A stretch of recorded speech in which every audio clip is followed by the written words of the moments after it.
Most people ignore notes, especially small ones. A scrap of paper tucked inside a book. A message written on the back of a receipt. A sentence left where nobody was supposed to find it. Most of the time, they mean nothing. But every now and then, someone finds a note that raises a question they can't stop thinking about. And once that question appears, it becomes impossible to ignore. Tonight's stories all began the same way, with a note. Adam traveled frequently for work. Most trips were forgettable. A flight, a rental car, a few nights in a hotel, then home again. This particular trip was no different, at least at first. The hotel sat near a business district on the edge of a large city. Nothing about it seemed unusual. The lobby was clean. The staff were polite. The room looked exactly like every other hotel room he had stayed in. He checked in shortly before sunset and spent the evening answering emails. Around midnight, he started feeling tired. Before going to bed, he decided to order a coffee. The next morning would be busy, and he still had work to finish. He reached for the room service menu sitting inside the desk drawer. As he opened it, a folded piece of paper slipped onto the floor. At first, he assumed it was a receipt left behind by a previous guest. But when he unfolded it, he found a short, handwritten message. "Don't order coffee. They'll know you're awake." Adam stared at the note for several seconds, then laughed.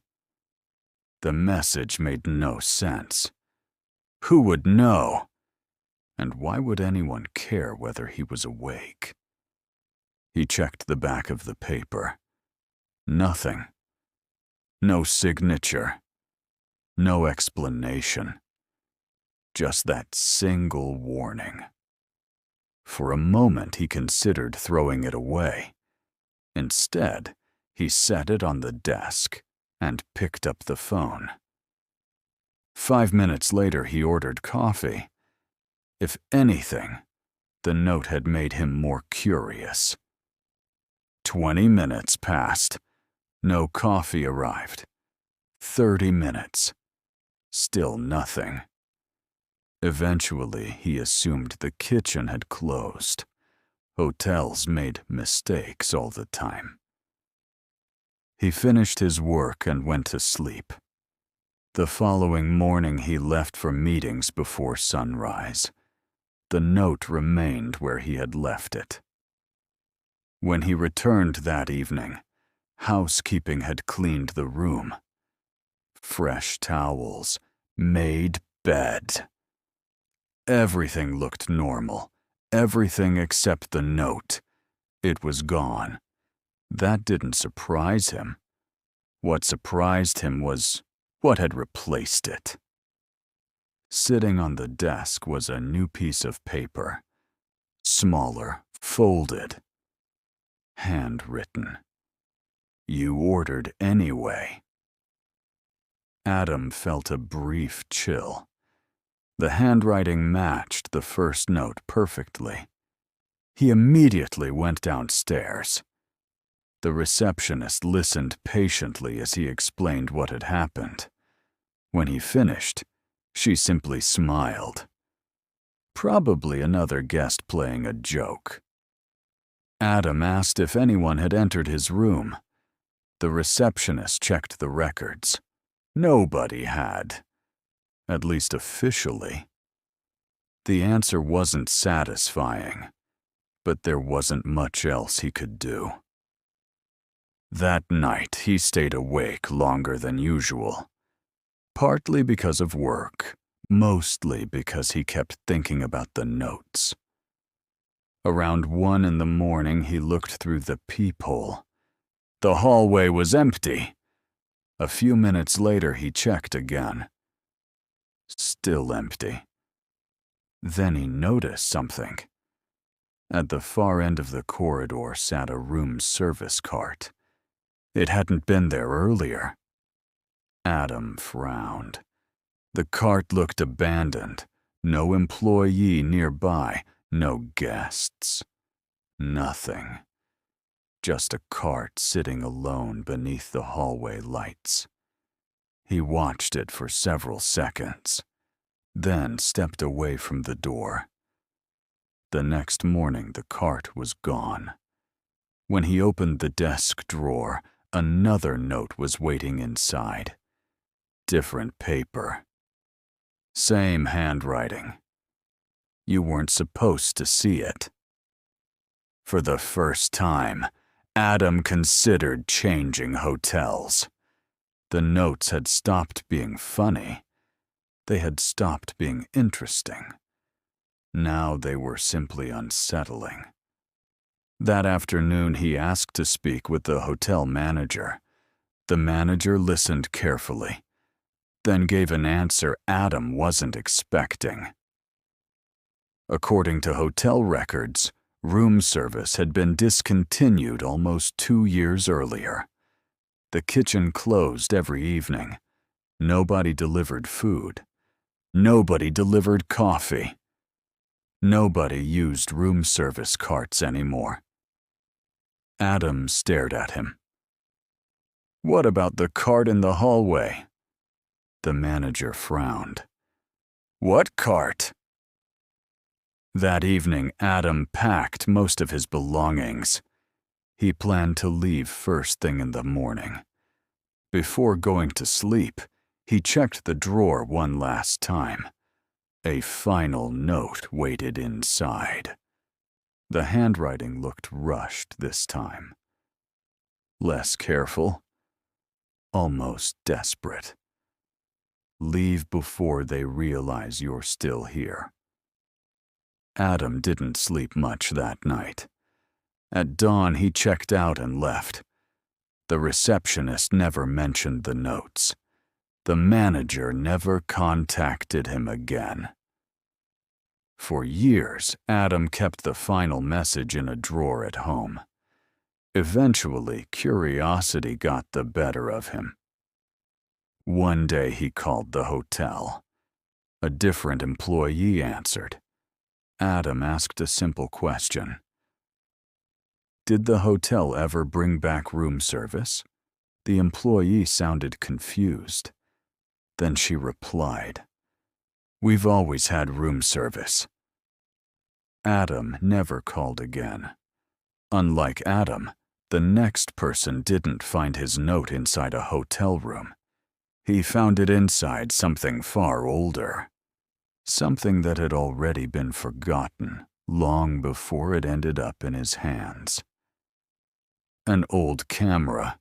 Unlike Adam, the next person didn't find his note inside a hotel room. He found it inside something far older. Something that had already been forgotten long before it ended up in his hands. An old camera. Ryan bought the camera at a flea market on a rainy Saturday morning. He wasn't a professional photographer. Collecting old cameras was simply a hobby. Most of them no longer worked. That wasn't the point. He liked restoring them, cleaning them, learning where they had been. The camera itself wasn't particularly valuable. A faded 35mm model from the late 1980s. The leather strap was cracked. The body was scratched. But when Ryan opened the back compartment, he noticed something unusual. There was still film inside. Most sellers checked for that before putting cameras up for sale. This one apparently hadn't. Ryan smiled. Sometimes forgotten rolls contained family vacations, birthday parties, random snapshots from decades ago. tiny pieces of someone else's life. As he removed the film, something slipped out alongside it. A folded note. Small. Yellowed with age. The handwriting looked hurried. Don't develop the last picture. Ryan laughed. The message felt almost theatrical, like something written specifically to make whoever found it curious. It worked. The note went into his pocket. The film went to a photo lab. 3 days later, he picked up the developed photographs. Most were exactly what he expected. Ordinary images. A backyard barbecue. A dog sleeping on a porch. A group of friends standing beside a lake. Nothing unusual. Nothing disturbing. He almost forgot about the note. Then he reached the final photograph. A house stood in the distance. That was all. A small 2-story home at the end of a dirt road. The image wasn't especially clear. The camera had struggled with focus. The lighting was poor. The photo itself looked completely harmless. Ryan stared at it, then turned it over. No date, no name, nothing. Just the house. For a while he wondered if that was the joke. Maybe the final picture was supposed to be disappointing. Maybe the original owner had written the note as a prank. Still, something bothered him.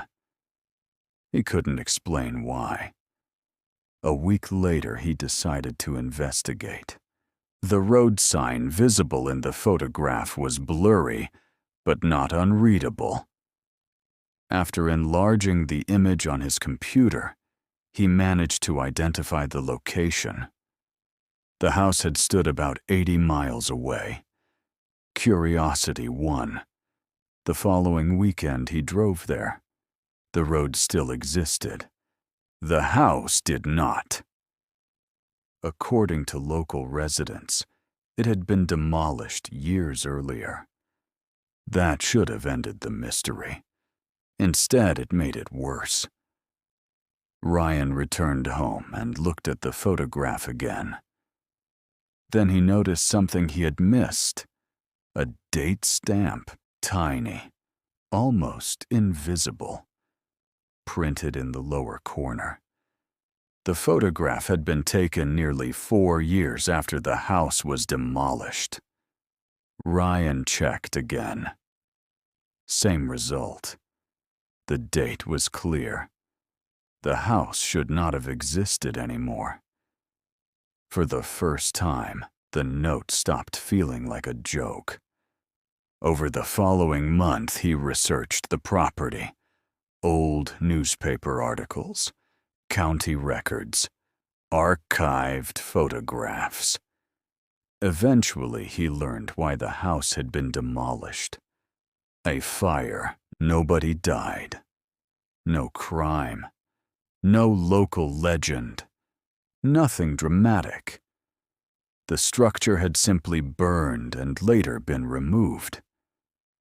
That only deepened the mystery. Because if the house had survived in secret somewhere, there would have been explanations. But it hadn't. It was gone. Completely gone. One evening, Ryan decided to scan the photograph at a higher resolution. If he was missing something, he wanted to know. The enhanced image revealed details he couldn't see before. The porch, the mailbox, several broken windows, and a person. Ryan sat upright. Someone stood inside the house. Not outside, not on the porch, inside, watching through an upstairs window. The figure was small, barely visible, but definitely there. At first, Ryan assumed it was a reflection, a flaw, a processing error. Then he enlarged the image further. The figure remained. The more he studied it, the stranger it became. The person wasn't looking toward the camera. They weren't looking outside at all. They appeared to be looking into another room inside the house, as if something there had captured their attention. Ryan felt a chill. He remembered the note. "Don't develop the last picture." Suddenly, the message seemed far less dramatic than before. Maybe the writer hadn't been trying to create mystery. Maybe they had been trying to prevent someone from seeing something. A few nights later, while organizing the photographs, Ryan noticed something else. Written faintly on the back of the final image was a second message. The ink had almost faded completely. He only spotted it under direct light. The words were barely readable. That wasn't the house. Ryan stared at the sentence, then looked back at the photograph. The building, the windows, the porch, the figure upstairs. For a long time he sat in silence, trying to understand what the message meant. Eventually he gave up. Years later, he still owned the photograph. He still kept it in a drawer alongside the original note. Every once in a while he would take it out and look again. Not at the house, at the person standing in the window. Because no matter how many times he studied the image, he could never figure out what they were looking at. Some notes are warnings. Others are mistakes. The next one appeared inside a place built specifically to preserve information. A place where records were supposed to remain untouched. A library. Some notes are warnings. Others are mistakes. The next one appeared inside a place built specifically to preserve information. A place where records were supposed to remain untouched. A library. Evan visited the university library almost every week. Not because he was a student. He had graduated years earlier. The library simply happened to be one of the few quiet places left in town. Whenever he needed to focus, he went there. One afternoon, he pulled an old history book from a shelf in the lower archives section. The book itself wasn't particularly rare. It had probably been checked out hundreds of times. As he carried it to a table, something slipped from between the pages. A folded note. At first he assumed it was a bookmark. Then he opened it. The message contained only a single sentence. "Don't ask about room 14. No signature, no date, nothing else." Evan smiled. It felt like exactly the kind of thing someone would leave inside an old library book. A harmless mystery. Something meant to make the next reader curious. Unfortunately, it worked. Later that afternoon, he approached the information desk. "Was there ever a room 14 here?" The librarian looked confused. "What do you mean?" "Room 14. The woman shook her head. "There isn't one." That answer should have been enough. Instead, it made him more interested, because most buildings that size eventually reached room 14. The library had rooms numbered 11, 12, 13, 15, and 16, but not 14. That seemed strange. Over the next several visits, Evan continued asking questions. Different librarians gave different answers. Some said there had never been a room 14. Others claimed they weren't sure. One older employee simply said, "I wouldn't worry about it," then changed the subject. That response bothered him more than anything else. A week later, he found an old floor plan stored inside a local archives collection. The library had been renovated several times over the decades.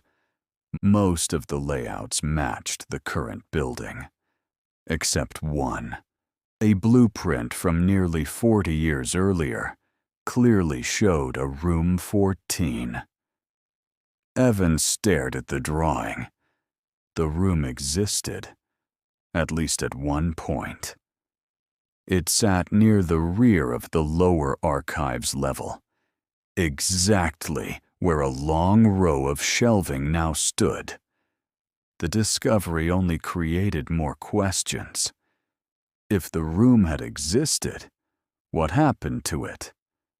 And why did nobody seem willing to discuss it?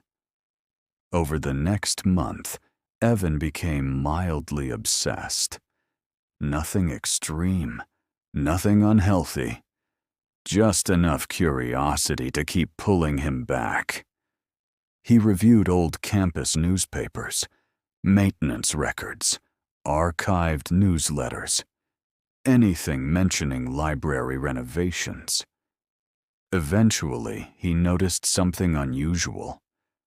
References to room 14 appeared in older documents, then suddenly stopped. Not gradually.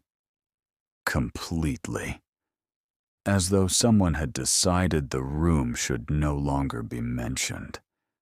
The oddest part wasn't the disappearance. It was the corrections. Several digitized records showed signs of editing. Room 14 had been replaced with generic descriptions. Storage area. Archive section. Unused space. The original references had been removed, not deleted. Changed. Someone had gone through the effort of rewriting them. One evening, shortly before closing, Evan walked to the lower archives section again. He stood in front of the shelving units that now occupied room 14's former location. Nothing looked unusual. Just books, dust, metal shelves. Yet the old blueprint insisted a room had once existed there. As he examined the area, he noticed something tucked behind a row of books, a folded piece of paper. His heart immediately began racing. It couldn't be. But it was. Another note. The paper looked older than the first one, more fragile, more faded. Slowly, he unfolded it. The handwriting was different. The message was shorter. "Thank you for not asking." Evan actually laughed. Not because it was funny, because it was absurd. He had spent weeks asking, months if he was being honest. The note felt almost mocking, as though whoever wrote it already knew exactly what he would do. He slipped the paper into his pocket and left the library. That should have been the end of the story. For most people, it would have been. For a while, it was for Evan, too. Life became busy. Work took over. The notes faded into memory. Then almost a year later, he returned to the library for an unrelated reason. While passing the information desk, he noticed a framed photograph hanging on the wall. It showed the library shortly after a major renovation. The image was old, black and weary. The lower level appeared in the background. Evan stopped walking, then stepped closer. Near the bottom of the photograph sat a directional sign. The lettering was small, almost impossible to read. Almost. Room 12. Room 13. Room 14. Room 15. The sign had existed. The room had existed. At least long enough for someone to photograph it. Evan looked at the date beneath the frame. The photograph had been taken 3 years after every official record claimed Room 14 was already gone. For several moments, he simply stood there. Then he left. He never asked another question. Not because he had lost interest, because he finally realized something. The mystery wasn't whether Room 14 existed. The mystery was why so many people had worked so hard to pretend it didn't. Unlike Evan, the next person didn't discover a note inside a book. He found one inside something much smaller, an old-school locker. Unlike Evan, the next person didn't discover a note inside a book.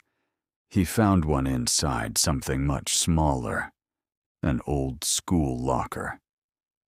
Nathan bought the locker from a school surplus auction. The metal door was scratched. The paint was chipped, but it fit perfectly inside his garage workshop. For several weeks, he used it to store tools and spare parts. One evening, while cleaning the interior, he noticed something stuck beneath the upper shelf. A folded piece of paper held in place with aging tape. Curious, he peeled it free. The note contained only one sentence. "If this is your locker now, check the vent." Nathan laughed. The message felt harmless. Probably something written by a bored student years earlier. Still, curiosity got the better of him. The locker contained a small ventilation panel near the back. After removing it, he found another folded note hidden inside. This one looked newer. Different handwriting, different ink. The message was short. "I found this, too. Check behind the bottom panel." Nathan frowned. The second note clearly came from a different person. Someone had found the first message before him, and apparently continued the chain. He removed the bottom panel. A third note waited inside, then a fourth, then a fifth. Different handwriting every time. Different years. Different students. Over the next several days, Nathan carefully organized every note he found. The earliest appeared decades old. The newest had likely been written shortly before the locker was removed from the school. Each student seemed to discover the previous message and leave another for whoever came next. At first, the notes were playful, funny, harmless. Then the tone changed. One note mentioned a student named Marcus. Another warned not to trust him. Several years later, another note referenced the same name. Then another. Then another. The pattern continued across decades. Marcus. Marcus. Marcus. Always Marcus. Always mentioned briefly. Always as a warning. Nathan became curious enough to contact the school. The employee he spoke with searched old records. No student named Marcus appeared in the system. Not recently. Not decades ago. Not ever. Nathan assumed the records were incomplete, but the notes continued bothering him because the references became stranger over time. One message read, "He asked for this locker again." Another said, "I think he knows about the notes." And another, "If Marcus offers to trade lockers, say no." The final note sat hidden inside the locker door itself. Nathan almost missed it. The paper was newer than all the others. The handwriting looked rushed, almost nervous. It contained only one sentence. "He asked me today." Nathan stared at the words. The note carried no date, no signature, nothing else. For a while, he considered the entire thing a long-running joke. Maybe generations of students had built an elaborate story together. That explanation made sense, at least until the following week. Nathan stopped by the school to pick up additional surplus furniture being auctioned. As workers loaded a cabinet into his truck, a man approached him, middle-aged, friendly, completely ordinary. The stranger glanced toward the old locker sitting in the truck bed, then smiled. "Would you be interested in trading that?" Nathan felt his stomach tighten. The man pointed directly at the locker. "I used to have one just like it." Nathan didn't answer immediately. The stranger continued smiling. Waiting. For several seconds, Nathan simply stared. Then he politely declined.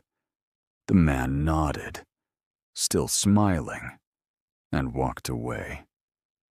Nathan never saw him again. He also never opened the locker after that day. Some notes begin as warnings. Others become conversations. The final story began as something else entirely. Evidence, or at least something pretending to be evidence. Rachel worked in a police records facility responsible for storing old case materials. Most of the files had been forgotten years earlier. Closed investigations, inactive cases, evidence no longer needed by active detectives. Her job mostly involved organization, inventory, documentation. Nothing exciting. One evening, she discovered a note inside an old evidence box. The note wasn't attached to any document. It simply rested on top of the contents. The message contained 4 words. "This shouldn't be here." Rachel assumed another employee had left it behind. The note seemed odd, but not alarming. She threw it away and continued working. A week later, she found another. Different case. Different decade.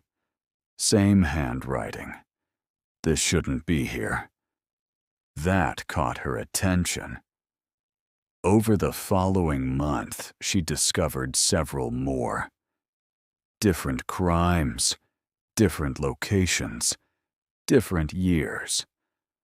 Always the same handwriting. Always the same message. At first, she suspected an employee prank. Then she noticed something unusual. The notes never referred to the boxes themselves. They referred to specific items inside them. A photograph, a watch, a key, a notebook. Every note appeared beside a single object, almost as if someone was identifying the wrong piece of evidence. Rachel began documenting each occurrence. The pattern only grew stranger. The cases had no connection. The evidence had no connection. Yet the notes kept appearing. One night she stayed late to review archived inventories. Eventually, she found something that genuinely disturbed her. Several evidence items mentioned by the notes did not appear in original case records. They existed physically. She could hold them, photograph them, catalog them. Yet according to official paperwork, they had never been collected. It was as if they had quietly entered the system afterward, without explanation, without authorization, without history. Months later, Rachel opened another box. This time, she immediately noticed a photograph resting beneath the note. The message was familiar. This shouldn't be here. The photograph was not. At first glance, it appeared ordinary. A storage room, metal shelves, evidence boxes, nothing unusual. Then Rachel realized what she was looking at. The picture showed the very room where she worked. The same shelves, the same layout, the same fluorescent lights. Rachel checked the back. No photographer listed. No case number, only a date. She read it twice. Then a third time. The photograph had been taken years before the records facility existed, long before the building had been renovated, long before those shelves had been installed. That should have been impossible. Yet there it was, a clear photograph of a room that, according to the date, should not have existed. Rachel searched the box again. At the very bottom, she found another note.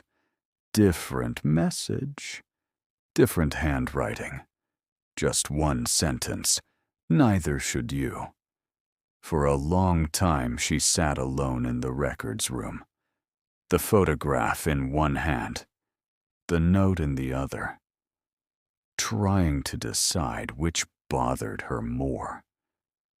The image, or the possibility that whoever left the notes understood the problem far better than she did. She never found out. No one ever did. Most notes are forgotten within minutes, thrown away, ignored, lost. The people in these stories tried doing exactly that. But sometimes, a note doesn't give you information. Sometimes, it gives you a question. And once you start looking for the answer, it's very difficult to stop. Especially when the person who left the note never intended to explain it.